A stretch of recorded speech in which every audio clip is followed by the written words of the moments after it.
What if I told you that right now, in 2025, World of Warcraft is in one of its most exciting and confusing states in years?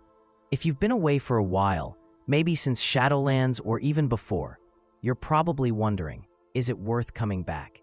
The truth is, yes, but only if you know where to start. Because today's World of Warcraft is not the game you remember. The systems are different, the world feels alive again. And if you jump in blind, you'll waste hours, maybe days, relearning things the hard way.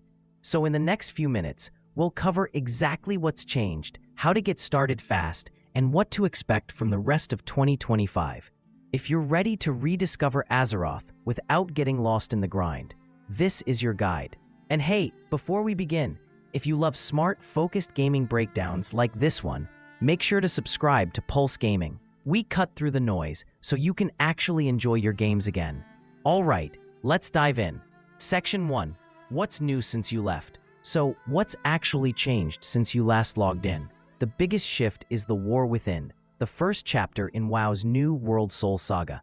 It dropped in August 2024, and it didn't just add a few zones, it redefined how Blizzard structures the game. For the first time in years, WoW has momentum. There's a clear story arc planned through multiple expansions, The War Within, Midnight, and The Last Titan, meaning Blizzard is finally thinking long-term again. But the real difference is how you play. The leveling experience is streamlined. Instead of bouncing through 15 years of random expansions, new and returning players get guided through a cohesive story path that explains the modern systems. Character builds are more flexible thanks to hero talents, which layer over your class tree to add unique twists, like a Shadow Priest tapping into Void Knight abilities, or a Paladin channeling Templar energy. And if you left because WoW felt grindy or bloated, you're in luck. Catch-up gear reigns from almost every activity now, from world events to delves, a new solo-friendly dungeon system that feels like mini mythics for casual players. And one more thing, Blizzard has finally stopped ignoring quality of life. Transmog libraries, bag auto-sorting, mount filters, cross-faction guilds, it's all here. So if the game you left felt like a time sink, this one's more like a theme park with better maps. But that's just the surface. Let's talk about how you can actually get back in without being overwhelmed. Section 2. The Smart Return Path for 2025. If you're reinstalling right now, here's the reality. You do not need to replay every old expansion. The smart path is simple. Start fresh in the War Within campaign, even if you're level 60, 70, or 80. Blizzard designed this expansion as a soft reboot, and it's tuned to help returning players understand the modern systems. Once you log in, you'll be prompted to skip old campaigns and jump into Khazalgar, the massive underground continent beneath Azeroth. This isn't just another expansion zone. It's a world built for vertical exploration and tight questing loops that never feel repetitive. And Blizzard knows returning players hate the "what do I even do" feeling. That's why they built catch-up tracks everywhere, from account-wide reputation gains to instant renown boosts. You'll level quickly, you'll earn solid gear, and you'll never feel punished for starting late. If you only have a few hours a week, focus on these 3 things. Follow the War Within campaign. Unlock delves early. They're perfect for solo progress. Join community events like the Great Vault weekly tasks. They give you raid-level loot for casual play. That's your on-ramp.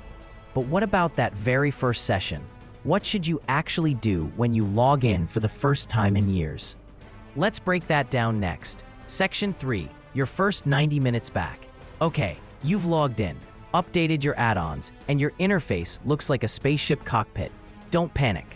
Here's your 90-minute plan to get grounded again. Step 1. Relearn your class. Every class has been rebalanced, and many specs feel brand new.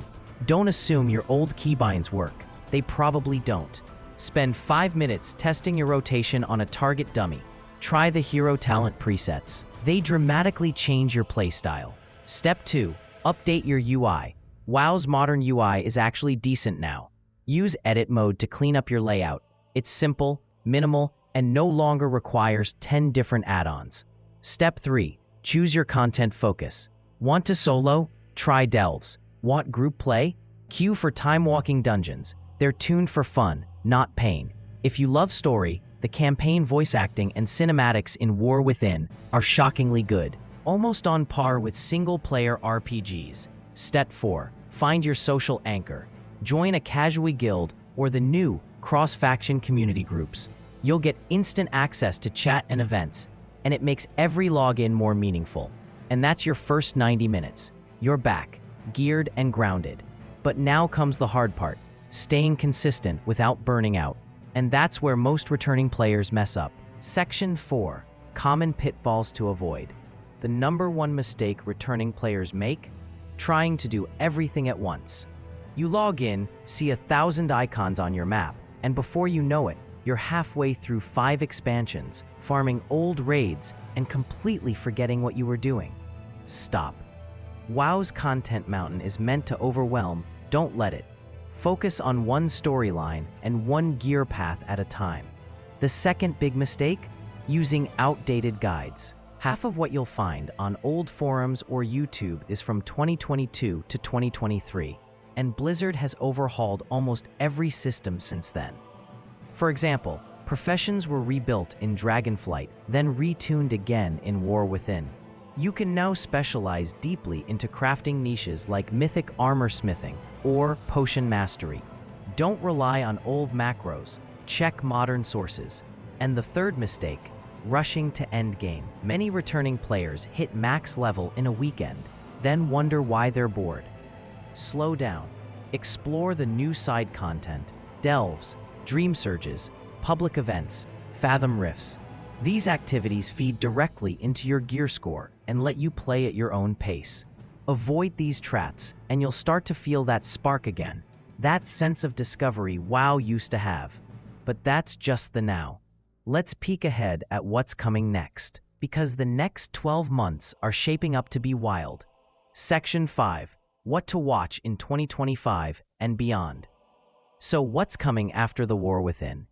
The 2025 roadmap is already packed.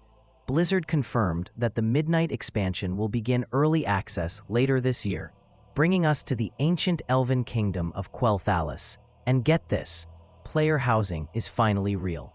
Yes, after almost 20 years of requests.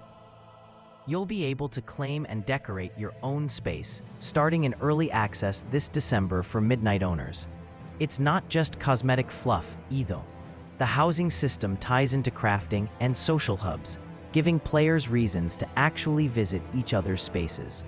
Think of it like Final Fantasy XIV's housing meets WoW's profession depth. Beyond that, Blizzard is teasing a new world event system and a global scaling overhaul, potentially allowing any zone to stay relevant no matter your level. And if you like speculation, there's a rumor swirling that The Last Titan will take us back to Northrend, with next-gen visuals and the return of classic characters. If even half of that happens, WoW's next few years could be its strongest in a decade. But all of it means one thing for returning players: you picked the right time to come back. And that brings us to your final checklist: how to turn that comeback into a lasting adventure. Section 6, the 30-day return checklist. Here's how to make your returns stick. Week 1, log in, update your interface, test your class, and complete the War Within intro questline. Your goal this week is simple: get comfortable again. Week 2, gear up through delves and world events. Don't stress about perfect stats. Just hit the recommended item level for heroic dungeons. Join a casual guild or Discord community. Week 3, try one new piece of group content: a Mythic Plus, a Raid Finder run, or PvP skirmish. Remember, the new matchmaking system has vastly improved queue times. Week 4, set long-term goals. Maybe it's unlocking a mount you always wanted, finishing a transmog set, or preparing for Midnight. Having purpose beyond the grind is what keeps you coming back. Follow that checklist and you'll not only feel caught up, you'll feel connected again. So, let's recap. World of Warcraft 2025 isn't just an update, it's a revival. Blizzard trimmed the fat, rebalanced the game, and laid the groundwork for its next decade. If you left years ago, this is the moment to return. You can start fresh, progress fast, and actually have fun without the FOMO or endless grind. The key is knowing where to begin, and now you do. If this helped you get excited about Azeroth again, hit that like button, drop a comment below telling us what class you're returning as, and make sure to subscribe to Pulse Gaming for more guides just like this one. Because this isn't the end of WoW's story, it's the start of a new era. And whether you're a tank, healer, or DPS, Azeroth just got a lot more interesting. See you in the next one, and see you in game.